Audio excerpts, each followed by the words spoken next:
I come in and I give the bank, say, 100 ounces of gold, and the bank offers me some interest payment on that. They're going to pay me 3% interest. And they're going to take that 100 ounces of gold and they're going to lend it out at 5%. That's how they make their money, the 2% spread. Okay? Now that's fine so far, because I know that gold is in there, it's being loaned out, and someday I'm getting 2% interest, and someday I can ask for that principal back. It might be 6 months, it might be a year, whatever it is. Where the trick comes into this is the bank says, not only are we going to lend that money out, but we're going to allow you, Mr. Depositor, to draw on that money right now. All right? Which means that they can't possibly be saying that I can draw 100% of that deposit when they've also loaned out 100% of that deposit. Now, maybe they don't loan out 100%, maybe they don't loan out 90% or 80%, but whatever it is. And that's the fractional reserve concept. They don't have enough reserves to pay out all of these obligations that they've made, especially with respect to paper currency, because usually that's the way it worked. Now, why do they do this? Well, they do this because they make money. Right? If I can loan out essentially more than I have in my reserves, by that difference I'm increasing interest payments. So the bankers are beneficiaries of this, and obviously the first lender, the person that receives that money, is a beneficiary because he's getting money they wouldn't have gotten otherwise, even though he has to pay interest on it. But then what happens down the line? This is the fascinating part about it. The market has set prices and wages on the basis of what it believes is the total amount of money that's in circulation. Along come the banks and they start generating new money that the market doesn't know about.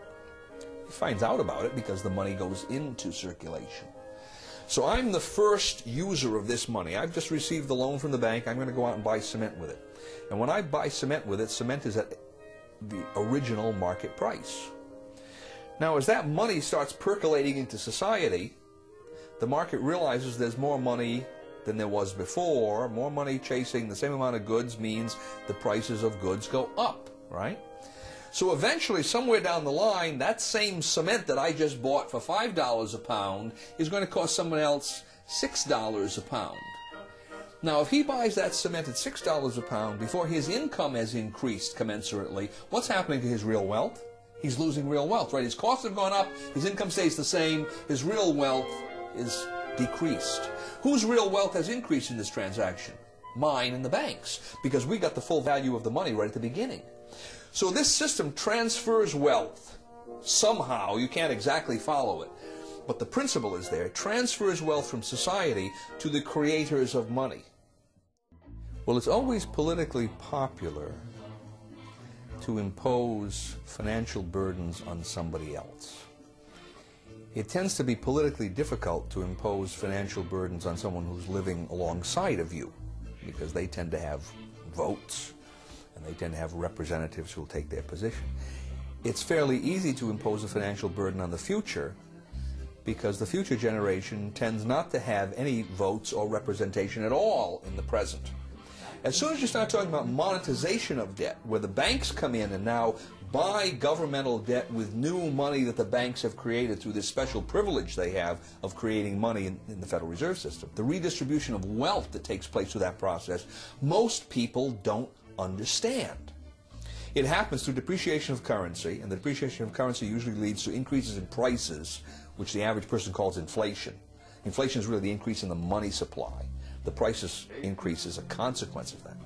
But the average person doesn't understand how this happens. And he's going to blame gold speculators in Switzerland. He's going to blame greedy unions. He's going to blame price gouging. He's going to blame everybody but Congress and the banking system.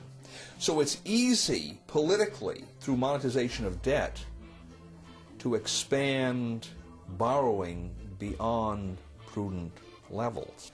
Now why is that tyrannous? Well, at a certain level, it's tyrannous. The definition of tyranny is the exercise of a power that no one should be allowed to exercise. Okay? And it's tyrannous because no one should be allowed to exercise a power that puts burdens on people that are not allowed an opportunity to be heard, an opportunity to vote, an opportunity to have some kind of a say. Right?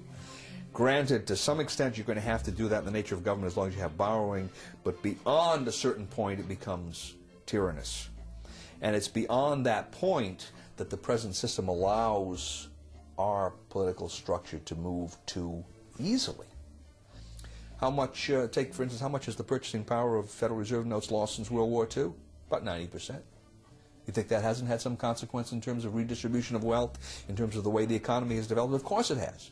The average person doesn't see it. He can't follow the lines of cause and effect, but it's there, and his life is quite a bit different from what it would have been if that hadn't occurred.